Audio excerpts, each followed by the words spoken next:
I was summoned by a mortal.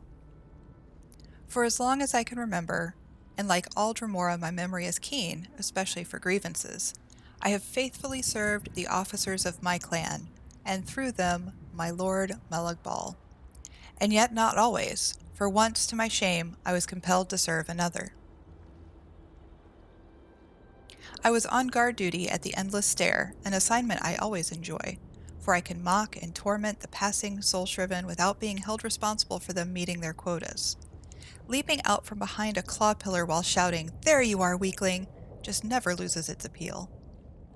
I was lurking behind a dark anchor chain link, preparing to terrify an approaching soul-shriven by suddenly knocking her down and sneering, "No match at all," when I suddenly felt a strange tingling all over, from my horns down to my toes. I grew dizzy as the plane spun around me, nearly fell into a pool of blue plasm, and then suddenly felt myself hurled into an endless black void. I wasn't alarmed at first because who hasn't been hurled into an endless black void? It wasn't until I began to materialize at my destination and got a taste of the air that I had my first misgivings. "I smell weakness," I said to myself, and I couldn't have been more right. It was then that I first heard the voice of my conjurer as he said, "Ah, this one looks fairly robust," and the full horror of my situation broke upon me, for I had been summoned to do the bidding of a mortal.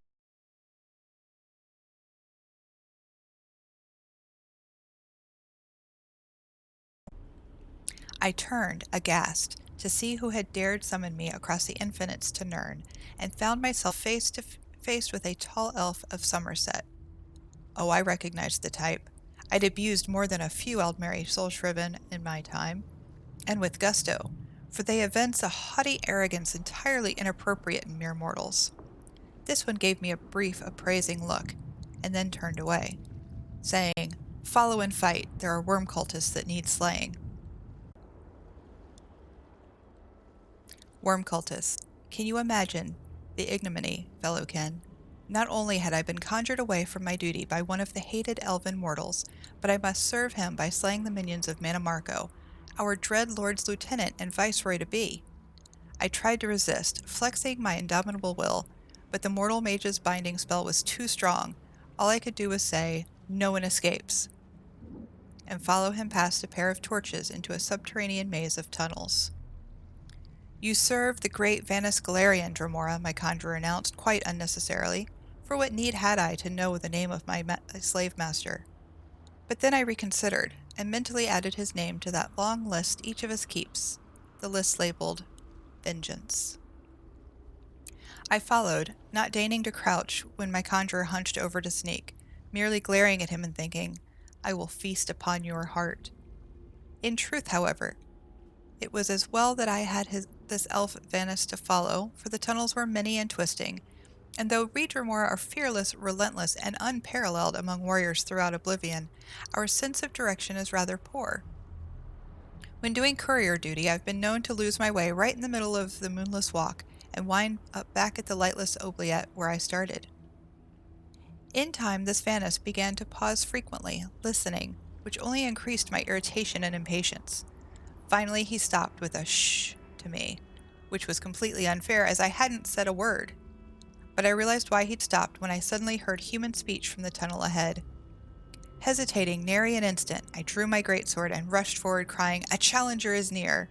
The elf cursed and followed, but he had only himself to blame. I was following his orders exactly.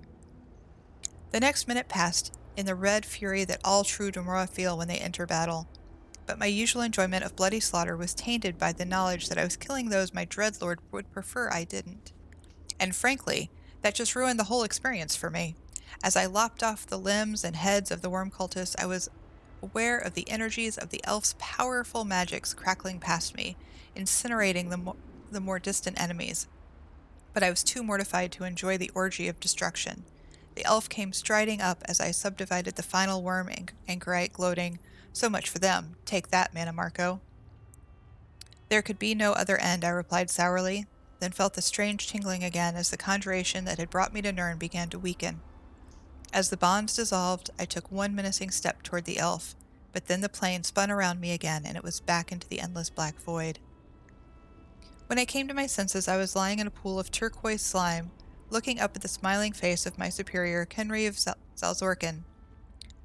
"So, Zendon Catholic," he snarled, "straying from your post when on duty, eh? It's the scathe rings for you, my lad." "But Kenreave," I cried, leaping to attention. "I couldn't help it. I was conjured, summoned to Nirn by a mortal." Zalzorkin smiled even wider. "And that'll be an extra shift scathing for telling such a hornless lie. Now match, Zendon Catholic," he shouted, thumping me with his truncheon. "Left, right, left, right, left, right." I hate it when Zalzorkin smiles. Kenreave or not, his name's going on my list.